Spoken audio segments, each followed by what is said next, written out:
মৃচ্ছকটিক একটি দশম অঙ্ক বিশিষ্ট নাটক। কুশীলবের সংখ্যা অনেক। তার মধ্যে চারু দত্ত, নগর নটি যৌবন মদে মত্তা, বসন্ত সেনা, তার দাসী মদনিকা, উজ্জয়িনীর রাজা পালক, ভাবী রাজা গোপ বালক আর্যক, রাজার শ্যালক অত্যন্ত খল প্রকৃতির সকার, চারু দত্তের সাধ্যিপত্নী ধূতা, বালকপুত্র রোহসেন, সার্বিলক নামে চৌর্যবিদ্যায় পটু ব্রাহ্মণ যুবা, সে আবার মদনিকার প্রণয়ী, চারু দত্তের বয়স্য বিদূষক মৈত্রেয়, চারু দত্তের ভৃত্য চেট বা বর্ধমানক, সকারের দুই ভৃত্য বিট ও স্থাবরক। এই কজনকে নিয়েই নাটকের গল্প দ্রুত তালে আবর্তিত হয়েছে। আমি যত সংক্ষেপে পারি গল্পটা বলে যাচ্ছি, তবে নিজে নিজে না পড়লে এই বিরাট নাটকের রস সম্পূর্ণত আস্বাদন করা সম্ভব নয়। উজ্জয়িনী নগরীতে সেদিন বসন্ত উৎসব। কামদেবের মন্দিরে সেদিন সবাই গেছেন। চারু দত্ত গিয়েছেন, বসন্ত সেনাও। জন্মসূত্রে বসন্ত সেনা গণিকা বৃত্তি গ্রহণ করলেও গণিকা বৃত্তির উপর তাঁর বিতৃষ্ণা জন্মেছে। তিনি চারু দত্তের গুণাবলী শুনে মনে মনে তাঁকেই হৃদয় দান করে বসে আছেন। কামদেবের মন্দিরে উভয়ে উভয়কে দেখে পঞ্চস্বরে বিদ্ধ হলেন। বসন্তোৎসব থেকে চারু দত্ত তাড়াতাড়ি ঘরে ফিরলেন। সন্ধ্যায়নিকের তাড়া ছিল, কিন্তু বসন্ত সেনার ফিরতে রাত হলো। তিনি যখন রাস্তা দিয়ে হাঁটছিলেন, তখন রাজার শ্যালক সকার এবং তার যোগ্য সহচর বিট বসন্ত সেনার পথ রোধ করল। সকার লম্পট, চরিত্রহীন। বসন্ত সেনার প্রতি লোভ তার বহুদিনের, কিন্তু বারবনিতা হলেও বসন্ত সেনা এই নীচকে কোনোদিন প্রশ্রয় দেয়নি। সকার জানত চারু দত্তই বসন্ত সেনার হৃদয় বল্লভ। পরস্পরের মধ্যে কথা কাটাকাটি করতে করতে অন্ধকারের মধ্যে প্রাণপণে দৌড়ে গিয়ে বসন্ত সেনা নিকটস্থ চারু দত্তের বাড়িতে গিয়ে উঠলেন। দ্বার রুদ্ধ ছিল, কিন্তু সেই সময় চারু দত্তের বয়স্য মৈত্রেয় ও দাসী রদনিকা প্রদীপ হাতে দরজা খুলে বেরিয়ে গেল চতুষ্পদে পূজা দিতে মাতৃমন্দিরে। সেই সুযোগে বসন্ত সেনা অন্দরমহলে ঢুকে পড়লেন। চারু দত্ত তাকে নিয়ে গেলেন নিজের ঘরে। চারু দত্তের মাননীয়া সম্বোধন ও সসম্মান আপ্যায়নে আরও আনন্দে বিহ্বল হয়ে উঠল বসন্ত সেনা। রাত্রিবেলা সালঙ্কারে ভূষিতা হয়ে পথ চলা নিরাপদ নয় ভেবে বসন্ত সেনা অলঙ্কারগুলি পুটলি বেঁধে রেখে গেলেন চারু দত্তের কাছে। এই ঘটনার দুই একদিন পরেই চারু দত্তের শয়ন গৃহে সিঁধ কেটে ঢুকলো এক চোর। তার নাম সর্বিলক। সে ব্রাহ্মণ, শিক্ষিত, কিন্তু অতীব দরিদ্র। চৌর্য তার পেশা নয়। সে ভালোবাসে বসন্ত সেনার দাসী মদনিকাকে, কিন্তু মুক্তিমূল্য না দিলে সে মদনিকাকে আপন করে পাচ্ছে না। এই মুক্তিমূল্য সংগ্রহের জন্যই সে চুরি করতে এসেছে। চারু দত্ত নিদ্রামগ্ন। তার ঘরের মধ্যে বসন্ত সেনার পুটলি বাঁধা গহনাগুলো পেয়ে সে চুরি করে নিয়ে গেল। গহনার পুঁটলি নিয়ে গিয়ে সর্বিলক সমর্পণ করল মদনিকার হাতে। গহনাগুলো চিনতে পেরেই মদনিকা তার প্রেমিককে বলল, এ তুমি করেছ কি? এ তো আমাদের দেবীর অলঙ্কার। তুমি আর্য চারু দত্তের লোক হিসেবে এ গহনা তার কাছেই গিয়ে সমর্পণ করো। আড়াল থেকে সবই লক্ষ্য করেছিলেন বসন্ত সেনা।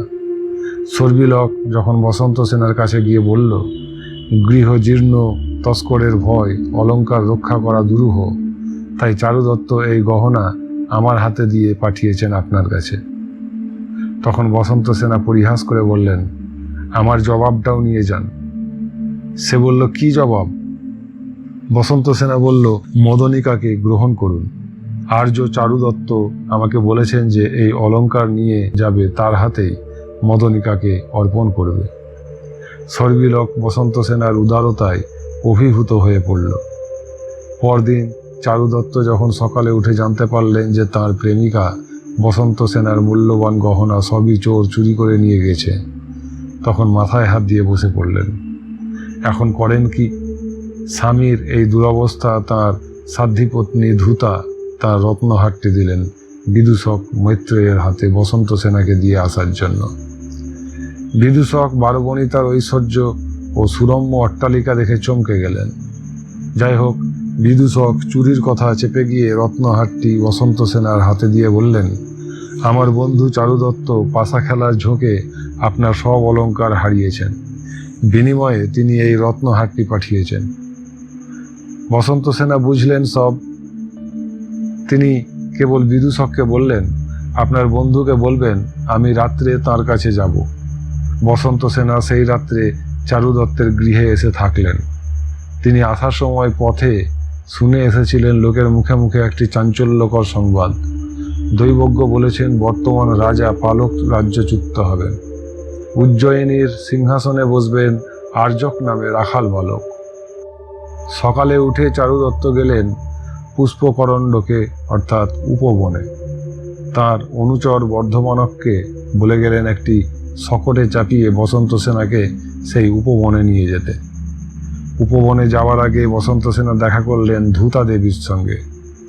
তাকে তার বহুমূল্য রত্নহার ফিরিয়ে দিতে চাইলেন, কিন্তু তার উত্তরে ধূতা দেবীর কণ্ঠস্বরে যা ধ্বনিত হল তা ভারতীয় সাধ্বী নারীর শাশ্বত হৃদয়বাণী। তিনি রত্নহার প্রত্যাখ্যান করে বসন্ত সেনাকে বললেন, অদ্য উত্তজ্জেব মম আহরণ বিশেষ্য। আর্যপুত্রই আমার বিশেষ অলংকার, প্রধান অলংকার। তিনি ঋণমুক্ত হলেই আমার শান্তি। ধূতা দেবীর সঙ্গে কথা শেষ করেই গাড়িতে চাপতে গিয়েই ঘটনার স্রোত অন্যদিকে মোড় নিল। ভিড়ের চাপে চারুদত্তের গৃহের সামনে তখন অনেক গাড়ি দাঁড়িয়েছিল।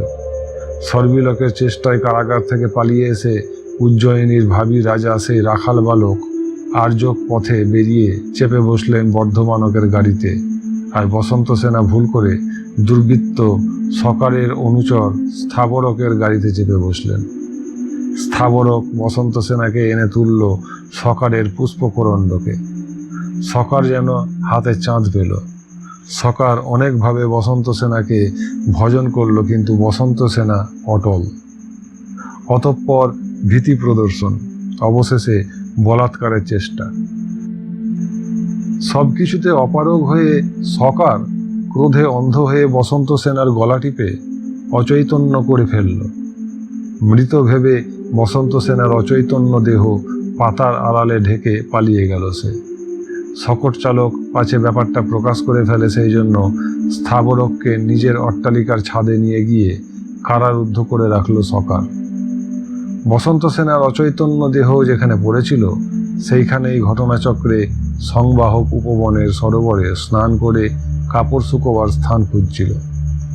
এই সংবাহকের একসময় পাশা খেলার নেশা ছিল। পাশায় 10 মোহর হেরে গিয়ে না দিতে পারায় তার খেলার সাথীদের হাতে বেদম মার খেয়েছিল সে চারুদত্তের পুরনো সেবক বলে বসন্ত সেনা সে সময় তাকে 10 মোহর দান করে ঋণমুক্ত করেছিলেন। সেই ঘটনার পর সংবাহক বৌদ্ধ সন্ন্যাসী হয়ে গিয়েছিল। উপবনের মধ্যে বসন্ত সেনাকে পড়ে থাকতে দেখে সে তার পুরাতন রক্ষাকর্ত্রীকে শুশ্রূষা করে সুস্থ করে তুলল এবং নিয়ে গিয়ে আশ্রয় দিল তার বৌদ্ধ মঠে। এদিকে সকার ভাবল বসন্ত সেনাকে হত্যার ঘটনা প্রকাশ পেলে তার বিপদ হবে, তাই সে আগে ভাগে গিয়ে ধর্মাধিকরণে অভিযোগ করল যে চারুদত্ত অলংকারের লোভে বসন্ত সেনাকে হত্যা করেছে। বিচার শুরু হলো। আনা হলো বসন্ত সেনার জননীকে, আনা হলো চারুদত্তকে। বসন্ত সেনার মা সাক্ষ্য দিলেন চারুদত্ত সধর্মনিষ্ঠ ব্রাহ্মণ, তিনি হত্যা করতে পারেন না তার কন্যাকে। কিন্তু সকার জোর দিয়ে বলতে লাগলো চারুদত্তই হত্যাকারী। শুরু হলো জেরা। চারুদত্তকে দুর্ভাগ্য যেন গ্রাস করতে চায়। একসময় বসন্ত সেনা বালক রোহসেনকে কতগুলি সোনার গহনা দিয়েছিলেন তার মাটির গাড়ির পরিবর্তে সোনার গাড়ি তৈরি করবার জন্য, কিন্তু অমন করে দান নেওয়া চারুদত্তের মর্যাদায় বাদ ছিল। তিনি সেগুলি বসন্ত সেনাকে ফিরিয়ে দেবার জন্য বিদূষকের হাতে সমর্পণ করেছিলেন। সেগুলি তার কাছেই ছিল। সেই অবস্থায় সে ছুটে এসেছিল বিচারালয়ে। সকারের অভিযোগ শুনে সে এতই উত্তেজিত হয়ে পড়েছিল যে হাত পা নেড়ে প্রতিবাদ আরম্ভ করতেই তার কক্ষ হতে খসে পড়ল অলংকারের রাশি। আর যায় কোথায়? বসন্ত সেনার গহনা চারু দত্তের বন্ধুর কাছে দেখতে পেয়ে বিচারক সিদ্ধান্ত করলেন চারু দত্তই বসন্ত সেনাকে অলংকারের লোভে হত্যা করেছেন। তিনি রায় দিলেন মৃত্যুই এর দণ্ড। তবে স্মৃতিশাস্ত্রের বিধানানুসারে ব্রাহ্মণের মৃত্যুদণ্ড হয় না। চারু দত্তকে নির্বাসিত করা হোক। এই খবর শুনে সকালের ভগ্নিপতি রাজা পালক স্বয়ং বিচারকের রায় বাতিল করে হুকুম পাঠালেন, ওকে শুলে দাও। দুজন চণ্ডাল চারু দত্তকে নিয়ে চলল বদ্ধভূমিতে। নগরীর পথে পথে প্রজাদের ক্ষোভ ও দুঃখে ফেটে পড়তে চাইছে। চারু দত্তের সদাশয়তা, ধর্মনিষ্ঠা ও নানা সদ্গুণের অনুসরণে সকলেরই চোখ অশ্রুসিক্ত। স্থাবরক শৃঙ্খলাবদ্ধ অবস্থাতেই সকালের বাড়ির ছাদ থেকে চিৎকার করে আসল সত্য সকলের কাছে ব্যক্ত করল। জনতার উত্তেজনা আরও বেড়ে গেল। চণ্ডালেরা রাজাদেশে স্বকার্যে প্রস্তুত হয়ে দাঁড়িয়ে আছে। জীবন মৃত্যুর সন্ধিক্ষণে দাঁড়িয়ে আছেন চারু দত্ত, সামনে দাঁড়িয়ে বালকপুত্র রোহসেন সজল নেত্রে। এই নিদারুণ সংবাদ শুনে ভিক্ষু সংবাহকের সঙ্গে দৌড়ে এসেছেন বসন্ত সেনা বৌদ্ধ মঠ থেকে। যে বসন্ত সেনার হত্যাপরাধে চারু দত্তকে শুলে চাপানো হবে, সেই বসন্ত সেনাকে সশরীরে উপস্থিত দেখে ঘাতকের উদ্যত হস্ত নিরস্ত হলে যেন মন্ত্র বলে। আবার ঘটনার চমক। হাঁপাতে হাঁপাতে ঘটনাস্থলে প্রবেশ করল সর্বিলক। তিনি অধীর কণ্ঠে ঘোষণা করলেন, এইমাত্র কিছুক্ষণ আগে আর্য অত্যাচারী শাসক পালককে হত্যা করে উজ্জয়িনীর সিংহাসন অধিকার করেছেন। নূতন রাজা তাঁর এক সময়ের উপকারী বন্ধু চারু দত্তকে মুক্তি দিয়েছেন। শুধু তাই নয়, বেনা নদীর তীরে বিস্তীর্ণ রাজ্য তিনি দান করেছেন চারু দত্তকে। সর্বসমক্ষেই তিনি বসন্ত সেনাকে সম্বোধন করে বললেন, আর্যে বসন্ত সেনে পরিতুষ্ট রাজা ভবতিং বধূ শব্দেন অনুগৃহ্ণন্তি। আর্যা বসন্ত সেনা, রাজা খুশি হয়ে আপনাকে বধূ শব্দের দ্বারা সম্মানিত করেছেন। ওদিকে স্বামীর আসন্ন মৃত্যুর আশঙ্কায় ধূতা দেবী অগ্নিতে আত্মাহুতি দিতে যাচ্ছিলেন। বসন্ত সেনা এবং অন্যান্য অনেকেই তাকে এই সুসংবাদ দিয়ে রক্ষা করলেন। ধূতা দেবী বুকে টেনে নিলেন বসন্ত সেনাকে। এইভাবে সবই তো সুন্দরভাবে ঘটল, কিন্তু প্রজাদের রোষ ফেটে পড়ল সকারের উপর। পৌরজন চিৎকার করে বলতে লাগলো, বাপা দয়ত কিং নিমিত্তং পাতকি জীবাতাম। ওকে হত্যা করো, হত্যা করো, এমন পাপী বেঁচে থাকবে কেন? ভয়ে কাঁপতে কাঁপতে সকার তখন চারু দত্তের পায়ে পড়ে তার কৃপা ভিক্ষা করলে জনতার মুখপাত্র হিসাবে সর্বিলক তখন বলছেন, অরে অরে অপনায়ত আর্য চারু দত্ত আজ্ঞাপতাম কিমসা পাপাসানুষ্ঠানিতম। ওরে তোরা একে সরিয়ে নে, আর্য চারু দত্ত, আপনি বলুন এই পাপীকে কি করা হবে? চারু দত্ত বলে, কিম অহং যদ্ধজিনী তৎ ক্রিয়তে, আমি যা বলবো তা করা হবে। সর্বিলক বলে, কোহয়ে সন্দেহ, এ বিষয়ে সন্দেহ কি? চারু দত্ত বলে, সত্যম। সর্বিলক বলে, সত্যম। চারু দত্ত বলে, যদ্দেবং শীঘ্রময়মং, যদি তাই হয় তাহলে শীঘ্র একে। সর্বিলক তখন বলে, কিম হন্যতাম, বধ করা হবে? চারু দত্ত বলে, নহি নহি মুচ্যতাম, না না, মুক্তি দেওয়া হবে। শত্রু কৃতাপরাধ শরণমুপেত পাদয়োঃ পতিতঃ শাস্ত্রেণ না হন্তব্য। শত্রু যদি অপরাধ করে শরণার্থী হয়ে পায়ে পড়ে, তখন তাকে অস্ত্র দিয়ে মারতে নেই। সর্বিলক বলে, এবং তর্হি সভিহি খাদ্যাতাম, তাহলে কুকুর দিয়ে ওকে খাওয়ানো হোক। চারু দত্ত বলে, নহি উপকারহতস্তু কর্তব্যঃ, না, উপকার দিয়ে তাকে প্রত্যাঘাত করতে হবে। তন্মুচ্যতাম, তাই ওকে ছেড়ে দেওয়া হোক। মৃচ্ছকটিক নাটকের গল্প শেষ হলো। গল্প শেষ করেই পণ্ডিতজি বললেন, চারু দত্তের শেষ বাক্যটি লক্ষ্য করুন। এখানে চারু দত্তের মুখ দিয়ে মহাকবি শূদ্রক ভারতীয় সংস্কৃতির একটি ঋষিজন পরীক্ষিত চিরকালীন সত্যকে প্রকাশ করেছেন। এই উপকারহতস্ত কর্তব্য, অর্থাৎ কোনো অপকারী খলের অপকার করে প্রত্যাঘাত দেওয়া যায় না। বিনিময়ে তার উপকার করে তাকে উদারতা দেখালেই তবে তাকে যথার্থ প্রত্যাঘাত করা যায়, কারণ এতে খলের হৃদয়ের পরিবর্তন ঘটে, তার খলতা বৃত্তি নষ্ট হয়।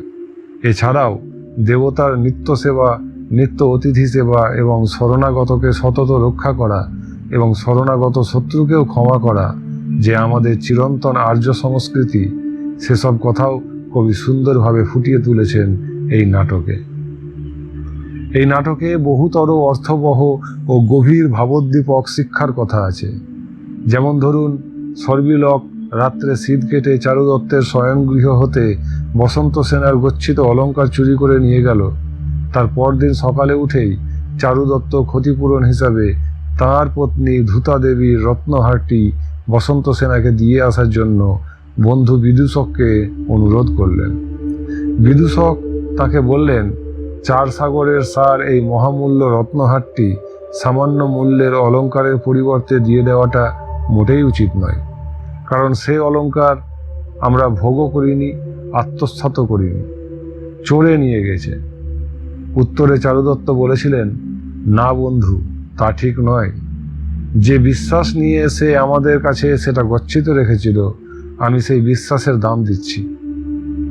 যৎ সমালম্বা বিশ্বাসং ন্যাস হস্মাসু তয়া কৃতঃ তস্যই তৎমহত মূল্যং প্রতায়স্যৈব দীয়তে। বিদূষক যা বলছিলেন তা হলো হিসেবের কথা। হিসেবি মন এইভাবেই সব জিনিসের দাম কষে এবং বিচার করে। তার উত্তরে চারুদত্ত যা বললেন তা হলো মনুষ্যত্বের কথা। মানুষের বিবেক মনুষ্যত্বের দাবি প্রতিষ্ঠা করে থাকে।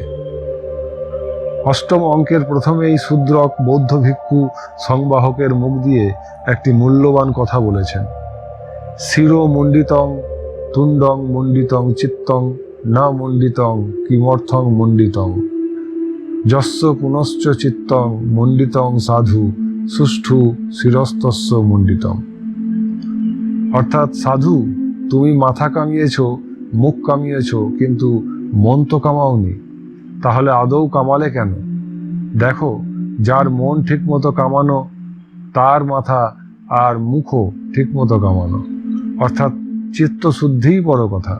চিত্তশুদ্ধি না হলে কেবল রাঙানো কাপড় পরে সাধুর বেশ ধারণ করলে কোনো লাভ নেই। पंडित जी गल्प शेष करते ही रामदयाल प्रश्न करल, बाबूजी, ये नाटक की मृच्छकटिकम नाम क्यों हुआ? इसका मतलब क्या?